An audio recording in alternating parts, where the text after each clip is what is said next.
তো চলো আজকে আমি পটল পোস্তটা বানিয়ে নিই। তো এই দেখো আমি পটলগুলোকে কেটে নিয়েছি আগে, কেটে তারপর এটাকে আমি ভেজে নেব। দেখো ভালো করে ভেজে নেব। দেখো এখনও ভাজা হয়নি, আরও ভাজা হবে। আর সাথে কয়েকটা ঢ্যাঁড়স ছিল, সেটাও আমি ভেজে নিচ্ছি। এবার ভালো করে ভাজা হয়ে যাওয়ার পর এখানে আমি রেখেছি সর্ষের সাথে লঙ্কা বেটে নিয়েছি, আর হলুদ আর লবণ নিয়েছি।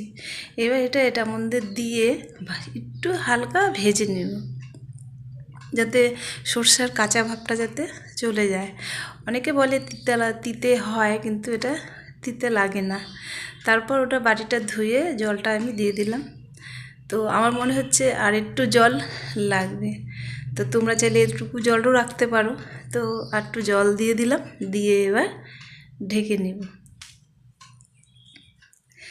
তো বেশ কিছুক্ষণ ঢেকে রাখবো। তো ঢাকার পর দেখো শুকিয়ে গেছে। এবার নাড়াচাড়া করে নামাবো। তো নামাবার আগে একটু চিনি দিয়ে দেবো, চিনি দিয়ে এবার নামিয়ে নেব। তো দেখো কেমন হয়েছে পটল পোস্তটা। তো ভালো লাগলে অবশ্যই একটা কমেন্ট করে জানাবে কেমন হলো পটল পোস্তটা। এবার আমি যাচ্ছি, টাটা।